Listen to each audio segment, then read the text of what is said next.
Hello everyone. In this video, I will present my material. In this video, I will present about why shoplifting is now de facto legal in the America.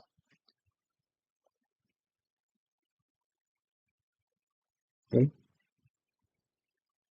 From the introduction, Google shoplifting in San Francisco, and you will find more than 100,000 hits, and you will find lots of YouTube videos where you can watch a single thief or an entire gang walk into Walgreens or CVS and empty itself must walk in.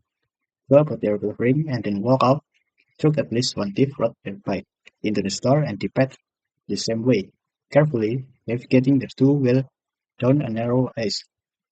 We probably shouldn't call it shoplifting anymore, since the term connotes the idea of the person trying to conceal their crime. In San Francisco, there is no attempt to conceal theft, and there is no almost never any effort. The store employees, including security personnel, to confront the thieves. The most they do is record the theft with their cell phones. And the next slide, we get the point why is shoplifting is so rampant. The state law holds that stealing merchandise worth $650 or less is a just misdemeanor, which means that law enforcement probably won't bother to investigate, and if they do, prosecutors will let it go. Because of this law, the California is extending an open invitation to anyone to walk in and take. Just like that, since they know that police or prosecutors won't bother with a misdemeanor complaint and that store personnel won't stop them. Shoplifting reports in 24 major cities where police have consistently published of data, including New York City, Los Angeles, Dallas, and San Francisco, were 16% higher during the first half of 2023 compared to 2019, according to the Council on Criminal Justice Analysis. What makes this happen? There's 3 points to explain this phenomenon. Number 1 is the non-prosecution policies for the minor case. Some cities and states have policies of not prosecuting theft below a certain value threshold, such as $650 in California. This does not mean shoplifting is legal, but the authorities might not arrest or prosecute offender due to the limited resource or focus on more serious crimes. Number 2 is lack of enforcement by stores. Many retail stores prohibit their employees from confronting thieves for their safety. This emboldens shoplifters as they know store staff are unlikely to stop them. And number 3 is the criminal justice reform. Some states, such as California and New York, have implemented the criminal justice reform that reduce the penalties for petty theft to lower the number of people incarcerated for minor offense. Nevertheless, shoplifting remains illegal throughout the United States, but its enforcement varies by state or city. And we got the what employee and shop manager do about this phenomenon. The number 1 is the following store security policies. Many stores prohibit the employees from directly confronting shoplifters for their safety. Some stores allow only security personnel to manager to handle theft case. Certain stores adopt an observe and reports policy without a direct confrontation. Number 2, we have the reporting to authorities. If the value of stolen goods is significant or there occurs repeatedly, employees or managers will report it to the police.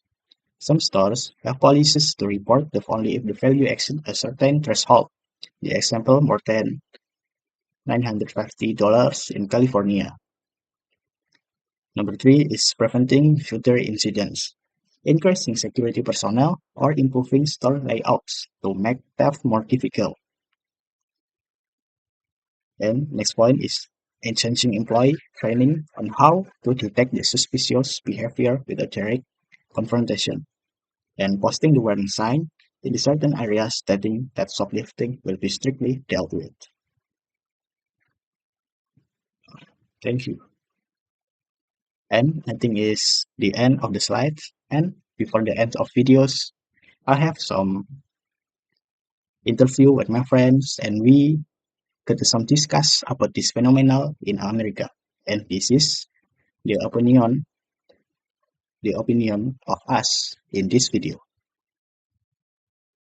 Alright, in this video, I will introduce my friend with the topic about why the shoplifting in the America is de facto legal. Okay, my friend, the first question is, as the citizen from outside the US, how do you feel the enforcement of shoplifting laws there? From an international perspective, the US legal approach to shoplifting can seem unique. In some states, stolen goods must exert a certain value threshold before being considered a felony. This different from many other countries, which may have stricter policies against theft, even for small amounts. Okay, the second question is, in some parts of the US, like California, theft under $650 is not prosecuted as a felony. What is your opinion about this policy? This is a controversial policy. On one hand, the goal is to avoid excessive punishment for minor offenses and reduce prison overcrowding. However, there is a risk that this encourages more shoplifting because offenders know they won't face serious consequences. In my country, for example, even petty theft can lead to fines or community service as a deterrent. Right. The third, the third question, are there similar policies have in your country? Not exactly. In some countries, even small-scale theft can result in stricter legal actions. In Indonesia, for instance, many nations implement progressive finance or community service for petty theft. However, rehabilitative approaches are also becoming more common, such as directing offenders to education programs or social work as an alternative to imprisonment. Correct. And the next question is, some stores in the US have policies that prohibit the employees from confronting shoplifter for safety reason. How does this compare to practice in your country? This is understandable from a safety standpoint. In many other countries, stores typically rely on security systems and law enforcement rather than store employees to handle shoplifters.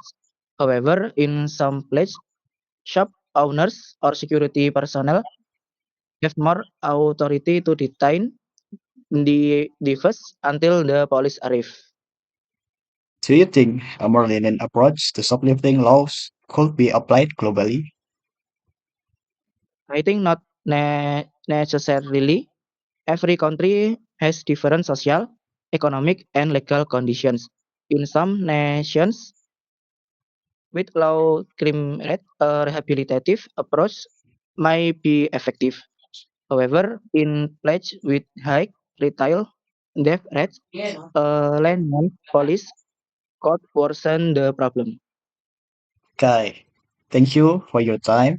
But the last question, do you have any final thoughts to share on your opinion?